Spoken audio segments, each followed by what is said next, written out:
We like to believe that faceless killers belong only to the flickering scenes of movies, but real life is far more savage than any Hollywood script. The same hands that once raised glittering trophies are the hands that pulled the trigger, ending lives without hesitation or remorse.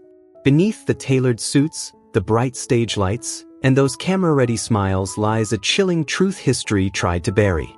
In today's video, we reopen the sealed files on 9 black icons, figures celebrated by the world, yet revealed to be cold-blooded killers in real life.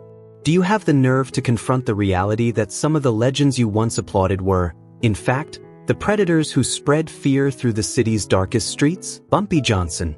Bumpy Johnson, the cinematic glow of Harlem royalty and the silent edge of a born killer. Walk with me back to the Harlem of the 1930s, when Prohibition still strangled America with a cold, spectral grip.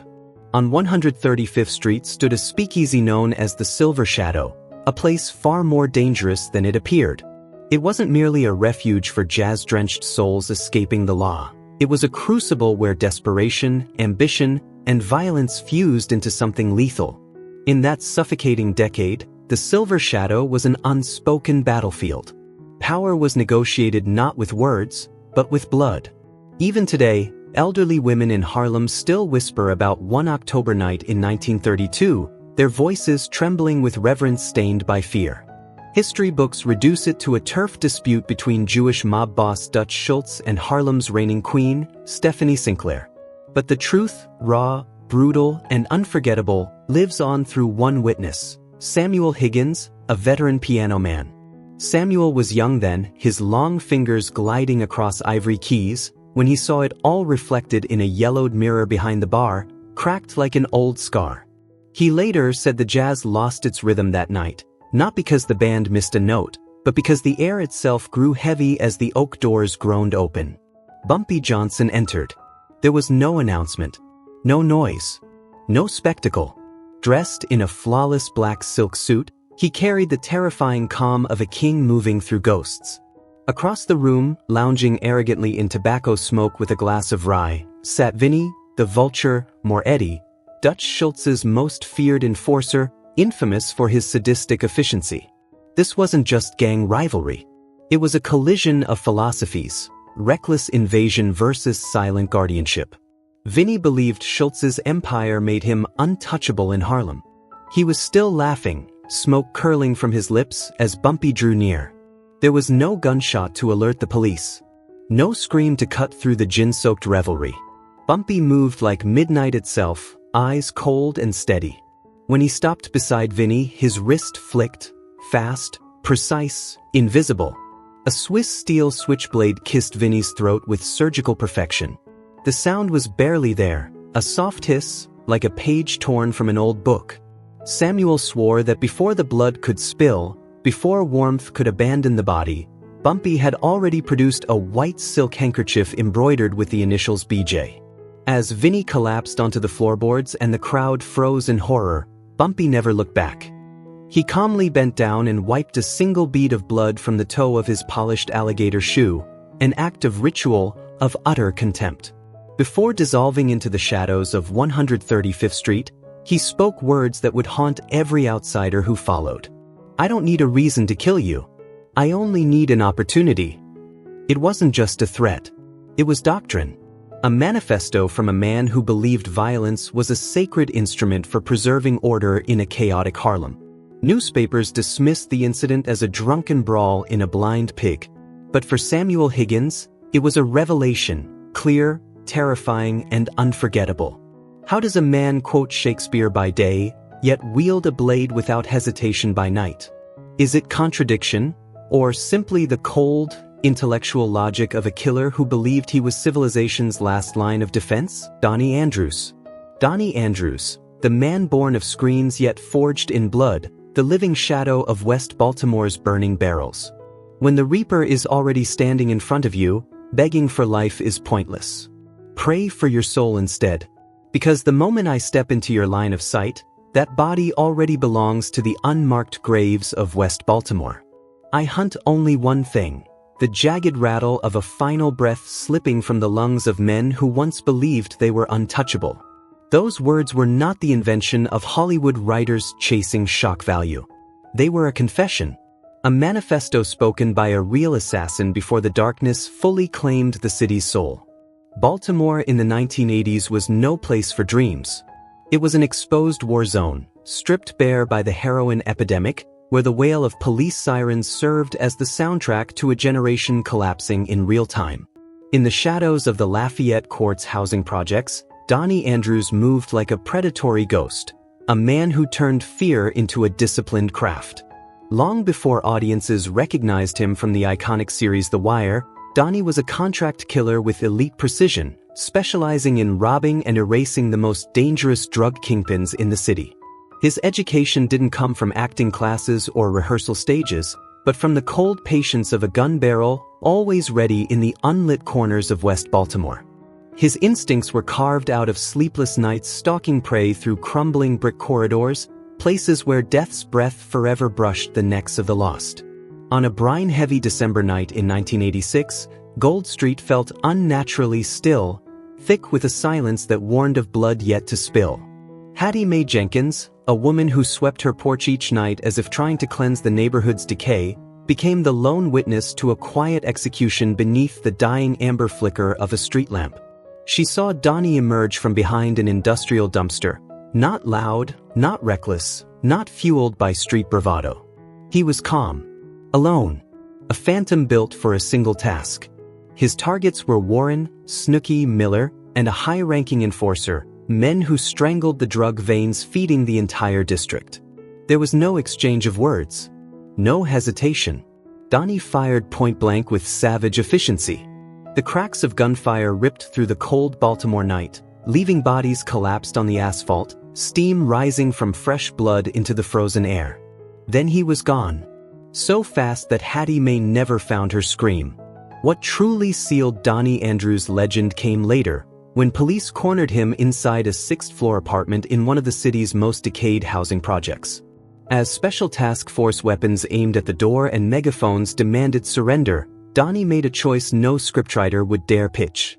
He didn't shoot his way out. He didn't surrender. He leapt from the sixth-floor balcony, smashing into the ground below in a desperate gamble for survival. In those weightless seconds, wind screaming past his ears, Donnie stared straight into the abyss. He survived, with broken bones and brutal bruises, but the leap carved permanent terror into Baltimore's underworld. In a frozen interrogation room afterward, he locked eyes with Detective Ed Burns, wearing the calm gaze of a man who treated death like a punchline, declaring that in his world, whoever blinks first belongs to the dirt. Donnie Andrews' legacy remains one of America's most bitter ironies. Years later, audiences would watch him smile on screen, delivering unforgettable performances. But that version of Donnie was born from guilt. Every step he took under studio lights carried the invisible weight of the souls that fell to his gun decades earlier. He stands as a raw reminder to those who survived the heroin era. The darkest truths aren't hidden in fiction. They live in real hands, hands stained with too much blood, now standing calmly in the glow of the spotlight. Donnie Andrews wasn't acting the role of an assassin. He was reliving it, haunting the world with his past in plain sight. Robert Rogier, a sacrifice from the gridiron to the altar of fanatic love. Buried deep inside Miami's dust-choked archives, the Nation of Yahweh case files still radiate dread to anyone brave enough to open them. These pages do not celebrate athletic triumphs or recall the lightning-fast sprints of Robert Rogier charging down NFL turf in a St. Louis Cardinals uniform. Instead, they read like a ledger of death, written by hands born for greatness, yet chosen to strangle the life from other men. Through these records, 1980s Miami appears not as a sunlit paradise of beaches and palm trees, but as a suffocating maze of fanaticism, paranoia, and raw terror. Looming within that darkness was Rogier's massive frame, draped in spotless white robes, concealing a chillingly efficient brutality behind the serene facade of religious devotion. He was no longer an athlete. Within the Brotherhood of the Nation of Yahweh, he became something else entirely, known only as Ben Yahweh. To prove absolute loyalty and earn favor among the inner circle of cult leader Hewlin Mitchell Jr., Rogier was subjected to a grotesque initiation ritual known as killing a white devil. His orders were simple and horrifying: assassinate random white civilians or anyone deemed a traitor to the sect. These were not murders for profit. They were executions, carried out with the unshakable conviction of a man who believed he was fulfilling divine will. On the night of October 31, 1986, Halloween, when Miami drowned itself in costumes and celebration, Rogier's violence reached a nightmarish crescendo. According to chilling eyewitness testimony from a rundown apartment complex on 62nd Street, Rogier and his accomplices forced their way into the home of Anthony Brown and Raymond Kelly. There were no negotiations. No gunshots to warn the neighbors. Rogier attacked with the explosive force and clinical precision of a man trained to overpower elite athletes. But this time, his tools were not shoulder pads or blocks. They were serrated blades and crushing chokeholds that silenced his victims before they could utter a single plea for mercy. What truly froze veteran investigators, and remains preserved in blood-soaked evidence within Case File 9446-C, was the ritual that followed. To prove his worth as an angel of death within the Brotherhood, Rogier severed his victims' ears, carrying them back as offerings to the cult leader, macabre proof of his loyalty. A cleaning woman at the Temple of Love later testified, visibly shaking, that she saw Rogier enter the main hall shortly after that night. His expression was terrifyingly calm. His white suit and polished shoes were spotless. Yet tucked deep inside his pocket was a trophy still warm with human life. Detective William Eyre, who led the investigation into the Yahweh cult, later delivered a haunting assessment. In my entire career, I have never encountered anyone more terrifying than Robert Rogier. He wasn't just a killer, he was a 300-pound biological execution machine. When you looked into those empty eyes, you saw absolute ruthlessness. He murdered with the same cold precision as running a play in the NFL. To him, human beings were just obstacles to be cleared to score points for the cult. Rogier would eventually confess to at least 7 brutal murders committed in an astonishingly short period, each life extinguished in service of blind fanaticism. In archival courtroom footage, there is no trace of a fallen sports hero, only a hollow stare, devoid of remorse, as though his mind remained imprisoned by extremist doctrine. The collapse of Robert Rogier stands as a brutal reminder of humanity's shadow. Even at the summit of fame, strength, and opportunity, darkness can infiltrate and transform a hero into a monster. For those who lived through the volatile 1980s, the Rogier case was more than a criminal trial. It was a deep, jagged wound carved into America's faith in its sporting idols. Guy Fisher, the so-called king of the Apollo Theater and the silent architect of death contracts. In 1978, New York history marked a seismic moment at 253 West 125th Street when Fisher officially became the first black man to own the legendary Apollo Theater. To those who once walked Adam Clayton Powell Jr. Boulevard, he appeared like an uncrowned monarch. Wealthy, charismatic, and seemingly generous, Fisher was hailed as the man who resurrected Harlem's decaying cultural cathedral. Elder residents still remember the surge of pride, one of their own holding the keys to an icon that had defined black excellence for generations. But behind the blazing marquee lights and historic performances by legends like Michael Jackson and James Brown, something far more sinister was growing. Beneath the stage, both literally and figuratively, a terrifying darkness took root. Fisher was no polished businessman chasing legacy. He was a central pillar and the calculating mind behind the Council, a 7-man criminal syndicate that dominated New York's heroin trade, flooding his own community with white death. Federal files later unsealed in Manhattan exposed a bone-chilling truth. Fisher's empire wasn't built on ticket sales or cultural revival, but on death sentences executed with mechanical precision. The darkness of 1983 remains preserved in court records through the brutal elimination of James Vandy Smith, once Fisher's most trusted lieutenant, a man who shared his deepest secrets. In Fisher's world, loyalty came with an expiration date. Even suspicion carried a fatal price. When intelligence suggested Smith was considering cooperation with federal authorities, Fisher made his decision without hesitation. In the middle of a high-society charity gala, dressed in a tuxedo and smiling beneath crystal chandeliers, he quietly signed a death contract. Hours later, in a silent Harlem apartment, Smith was executed with shots fired from behind, a blood-soaked message meant to enforce eternal silence across Fisher's empire. A former bodyguard later delivered chilling testimony to federal investigators. After years standing in the shadows beside Fisher, he described a man with a level of psychological detachment that bordered on the inhuman. Fisher could shake hands with politicians and entertain legendary artists under the Apollo's glowing lights, then calmly authorize payments to professional killers in a dim room backstage. Murder, to him, was not emotional or impulsive. It was administrative. RICO documents from 1983 revealed a man who viewed violence as a business necessity, an inevitable tactic to remove threats and erase witnesses. That cold composure, the stillness with which he sanctioned death, unsettled even the most hardened investigators. It was as if the Grim Reaper himself waited behind the Apollo's velvet curtain. For Guy Fisher, true power wasn't measured by wealth alone, but by the authority to decide who lived and who died. Even today, many older Harlem residents feel a deep sense of betrayal when passing the Apollo Theater. His name remains a jagged scar, a haunting chapter where cultural brilliance and cold-blooded murder became inseparably entwined. Fisher turned a symbol of hope into a facade for destruction, proving that the most terrifying monsters are not always hiding in the shadows, but standing beneath the brightest stage lights, smiling, while the faint scent of gunpowder still lingers on their hands. Anthony Wolfe Jones. Anthony Wolfe Jones, the shadow behind Diddy, the blood-inked ledger of an enforcer.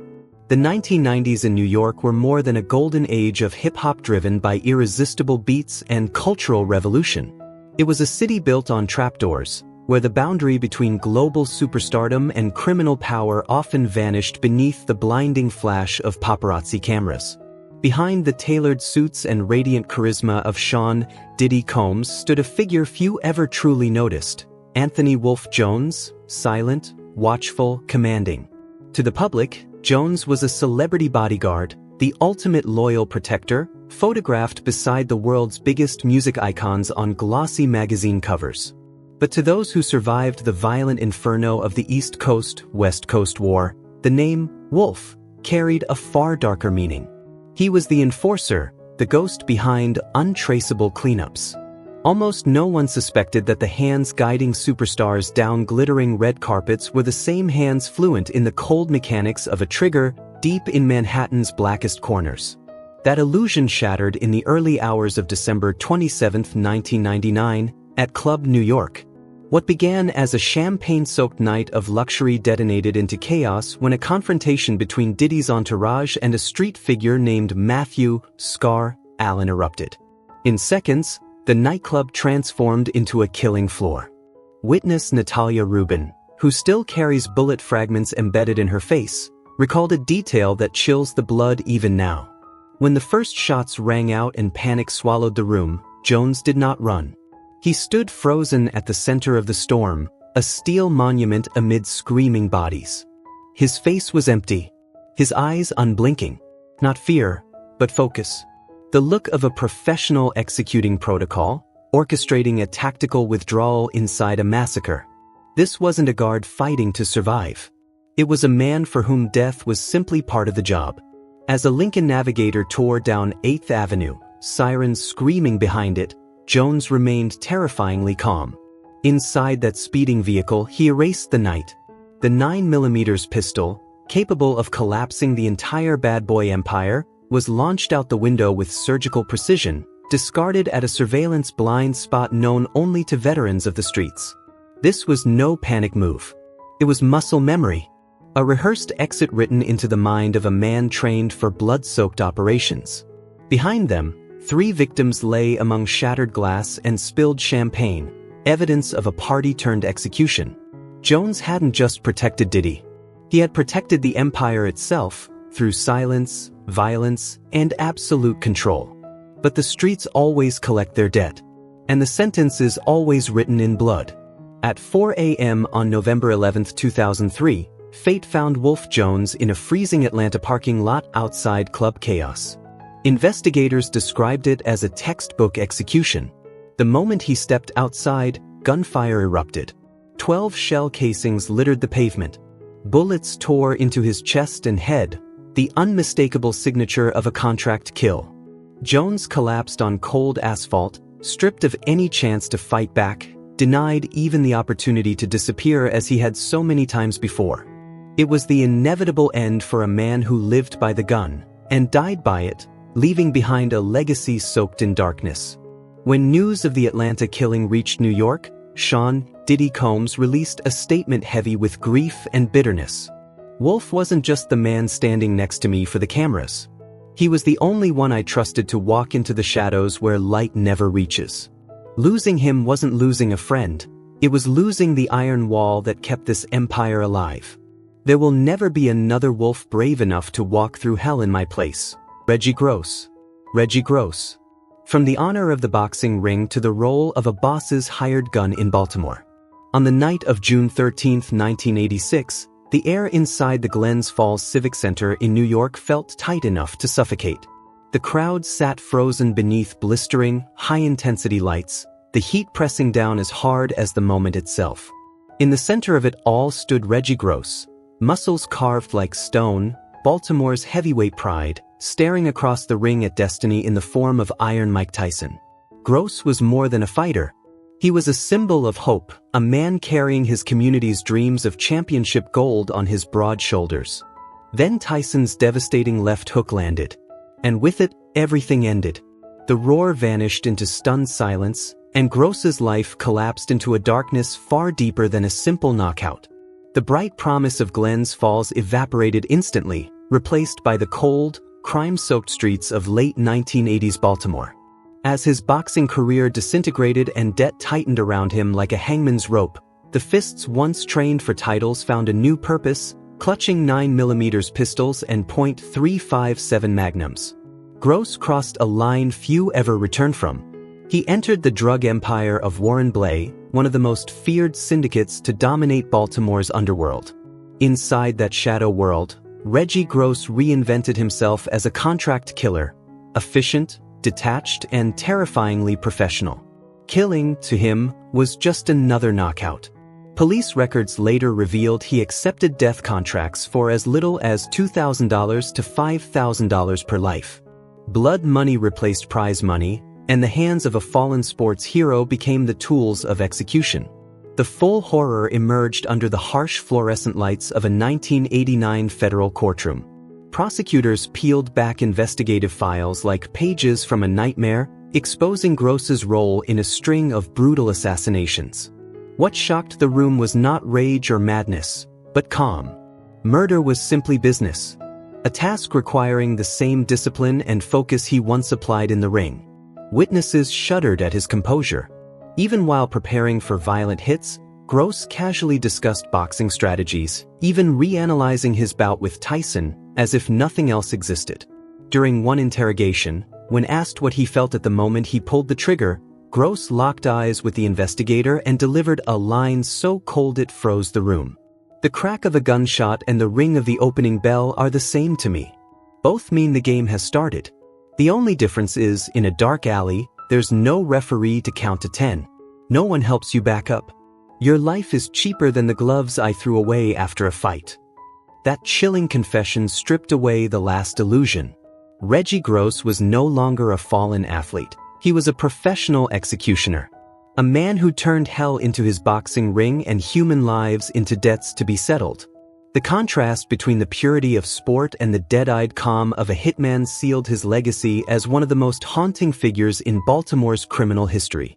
The same hands once expected to bring glory to American sports instead turned the city's narrow alleys into silent graveyards, where one wrong turn meant there would be no final bell. Mark Lambie. Mark Lambie, the Prince of Darkness of Tottenham and the whispered death sentences of the Obia Wizard. London in the late 1990s was not defined solely by fog drifting past ancient spires.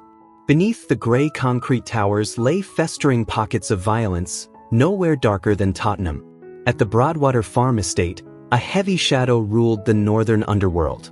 That shadow had a name. Mark Lambie, a man spoken of in hushed tones, feared even by predators. Born in 1971, Lambie was far more than the leader of the infamous Tottenham Mandem. To hardened criminals of the era, he was something almost supernatural. It was believed he wielded more than a gunman's instinct.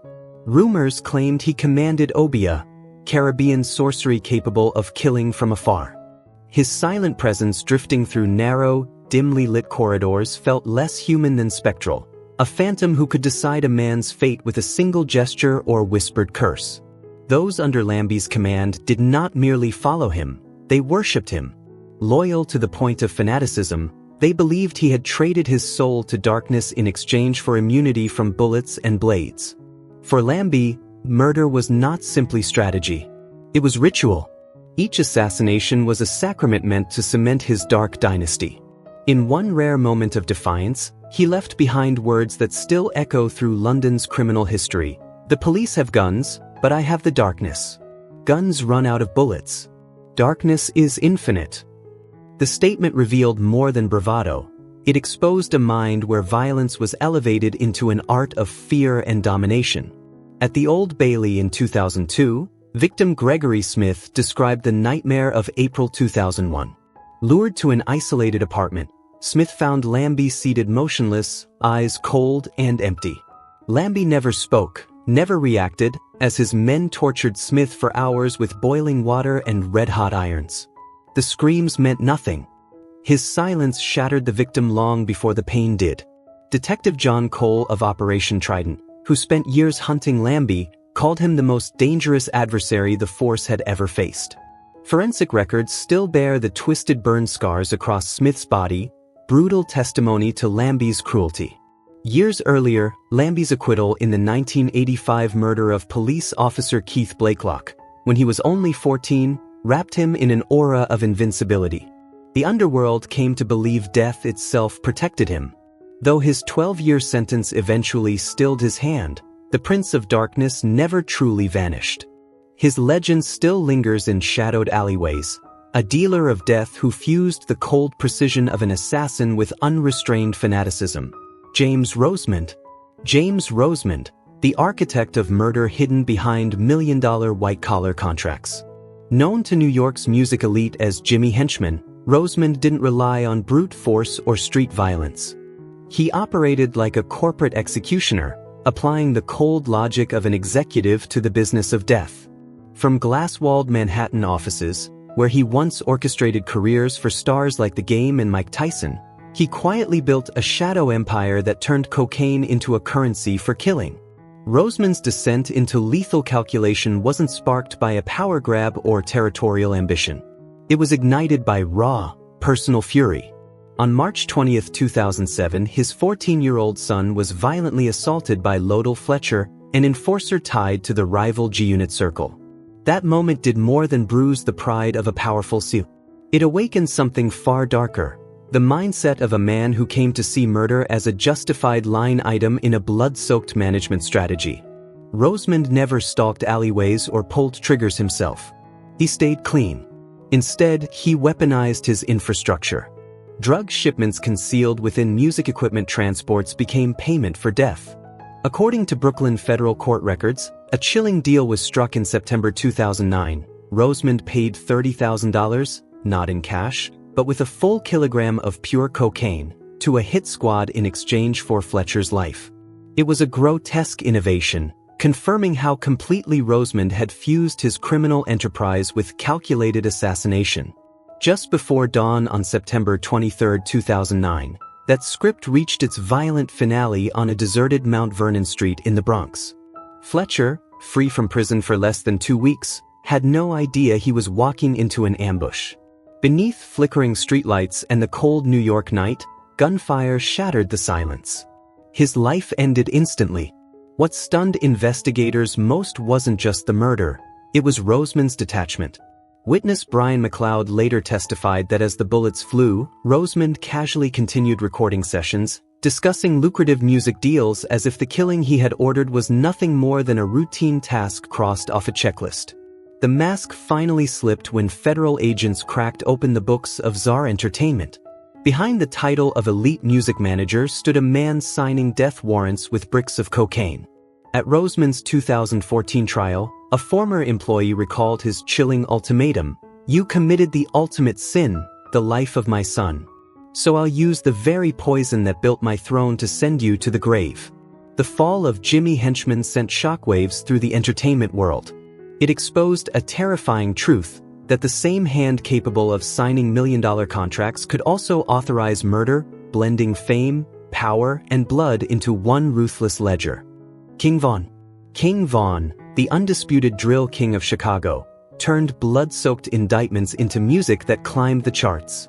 Beneath the overcast Chicago skyline, where oblong-ass apartment towers loom like concrete mausoleums, a killer emerged who translated real-life horror into rhythm and rhyme. Born Davon Bennett, known to the world as King Von, he carried a magnetic charm and a boyish grin. But to anyone fluent in the language of classic film noir, his eyes told another story. Eyes that never flinched at the muzzle of a gun, eyes hollow, frozen, and endless, like a pit with no bottom. While most rappers glorified luxury and excess, Von spoke instead of cold steel, of the metallic weight of a firearm, of gunpowder clinging to skin long after the shots were fired. He was a ghost the Chicago Police Department knew all too well, yet could never quite seize, until the killings themselves became his canvas. Among the darkest chapters of his life stands the deadly encounter with Gakira K. Barnes. She was no innocent. Barnes was a feared shooter from a rival faction, a teenage executioner whose reputation was written in blood. What unfolded between them was not a feud, but a slow, methodical hunt. In 2014, that silent war ended with a burst of calculated gunfire that settled the score for good. The true horror surfaced when Von carried police case files straight into the studio.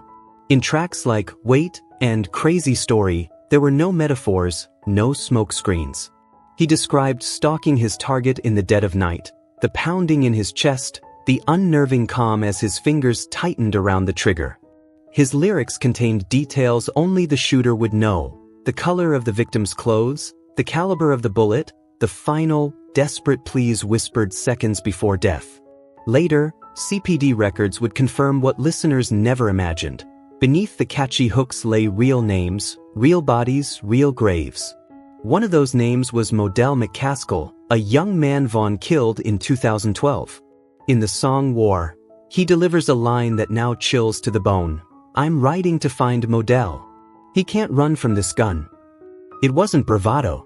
It was a confession, an exact replay of the moment he waited in the shadows, ready to end a life without hesitation. For anyone familiar with the darkest age of thriller cinema, the cruelty is unmistakable: a world where murder is reduced to numbers on a scoreboard. On Chicago's South Side, a rumor has long haunted O'Block, whispered in hushed tones among those who survived. King Von was more than a street rapper. He was believed to be a commander within a covert death squad tied to the Blackgate faction, an elite unit specializing in targeted killings of high-ranking rivals. Within that circle, Von wasn't just a participant. He was the apex predator, a hunter who executed missions with icy precision, then broadcast the message in song as a warning to the underworld. That veil of secrecy finally tore apart in 2020 when King Von was gunned down in Atlanta. As sirens wailed and his final breath faded, sealed Chicago police files began to surface, confirming society's darkest suspicions. Investigators linked him to at least 10 murders. What fans once praised as raw storytelling was, in truth, the documented trail of a serial killer, an artist who used music to mask the blood that never truly washed from his hands. When the spotlight finally dimmed, what remained was a heavy silence, and questions with no clean answers. Talent may lift a man to fame, but a rotting soul will always drag him back into the abyss. If these hidden stories intrigue you, hit like, subscribe, and turn on notifications, because the next dark chapter in hip-hop history is closer than you think.